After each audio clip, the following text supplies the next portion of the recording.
Good morning everyone. I am Dipakshi, your science teacher. Okay students, tell me how's the weather today? Yes, it's too cold, but why so? Because there is less sunlight. And from where do we get the sunlight? We get it from the sun. Yes, you are right. So what is the importance of sunlight? Yes, it is the ultimate source of energy on our planet Earth. Can you tell me some other sources of energy? Okay, today we are going to learn about some alternative sources of energy. For that, we are going to begin chapter 17, coal and petroleum. Before jumping to coal and petroleum, let's learn about some important terms. So, first term is natural resources. So, natural resources are basically naturally occurring material or substances which provide us the energy and fulfill our demand. Then these natural resources are basically divided into two categories. First is the exhaustible resources and another one is inexhaustible resources. As the name suggests, exhaustible resources are those resources which can be exhausted by the human activities, while inexhaustible resources cannot be exhausted by the human activity. It suggests that exhaustible resources are definite or less in quantity, while inexhaustible resources are abundant in nature or they are large in quantity. They are present in huge amount. Then we know that since they are less in quantity and can be exhausted by the human activity, so we will say that these are non-renewable resources. It means they cannot replenish itself, while inexhaustible resources can replenish itself and are called the renewable resources. Can you think of some resources which can be exhausted by human activity?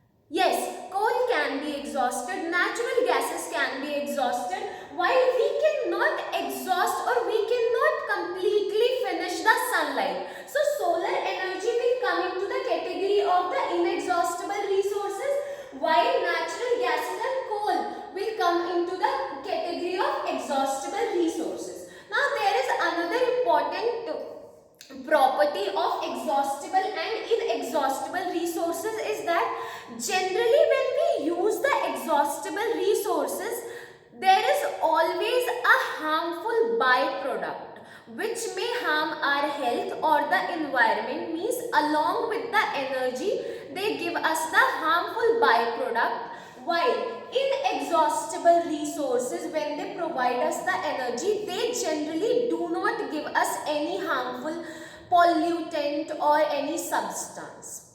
Okay, now let's come to the another term. Another term is fuel, and we already know that fuel are the substances which burn and give us the energy. I hope all of you know that. What does the burn mean? What does it mean? Yes, it means to react with oxygen. And when does fuel burn? It burns at ignition temperature. And what is ignition temperature? Yes, ignition temperature is the minimum temperature at which any substance can catch fire or can burn. So, fuels are the substances which burn to give energy. It means they react with oxygen at ignition temperature and give us the energy. Now, there is another but very important term, that is fossil fuel. We already know what are fuels. Now, what do you understand by fossils? Fossils are the dead remains of plants and animals that lived million years ago. What happened, students? About 300 million years ago, due to natural calamity or the disaster, a large number of plants and animals got buried under the surface of earth, and over time they convert themselves into the fossil. So these are the fossils, and fossils which give us the energy will be called the fossil fuel. Example of fossil fuel are etc. Okay students, now let's learn about coal. So coal is a exhaustible fossil fuel. Now as we already know, exhaustible means it is a resource that is present in the less amount or the definite amount and can be exhausted by the human activity. And it is non-renewable. It is a fossil fuels means it is made up of dead remains of plants and animals that got buried under the surface of earth millions of years ago. Then majorly it is made up of carbon. So students, carbon is basically an element that is one of the most abundant element on earth. And our coal is majorly made up of carbon element only. It is hard and is black in color. It is the property of coal. Then if we are studying about coal, so there must be some uses of coal, isn't it? So coal is used to cook food. Since it is a fuel, it can be used to cook the food. It is used in thermal power plants. Thermal power plants where electricity is generated, and the electricity that we get at our home are generated at thermal power plant where coal is used to produce the electricity. Then it is used in metallurgical processes. So metallurgical processes are basically the processes which are used to extract the metals from the earth or from the mines. We know that all the metals are present on the earth crust, right? So metallurgical processes are used to extract those. Then coal is used in various industries like paint industry, cosmetic industry, as well as it is used to make the explosives. Then do you know that 60% of energy demand is met by coal, not just in India but throughout the world. Then in India is actually the fourth largest producer of the coal, and you can find the coal mines in states like Madhya Pradesh, Jharkhand, etc. Now students, let's understand how this coal is formed.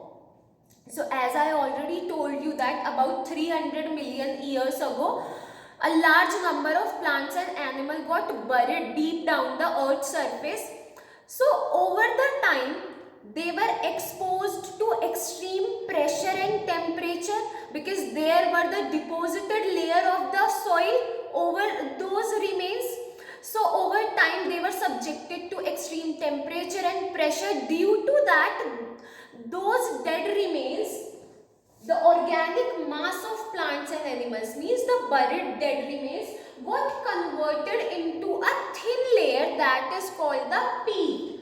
And since we know that this deposition always keeps on going, so over time this peat converted into a form of coal that is called the lignite. So lignite is a form of coal and it is the softest form of the coal and is brown in color. It is having the highest moisture content while least carbon percentage, that is it is having the carbon percentage around 25 to 35%. Then over time this lignite converts into the another form of coal, that is the bituminous form, and it is harder, it is black in color, it is having less moisture content but more carbon percentage, that may range from 45% to 85%. Then there is another form, that is the anthracite form, and it is hardest. It is also black in color. It is having the least moisture content because it is hardest. So it must be having the least moisture, right? But it is having the highest carbon percentage, which can also up to 95%. I hope this much is clear to you. Okay students, let's end this video here only. Revise whatever we have learned today. We will continue the chapter in next video.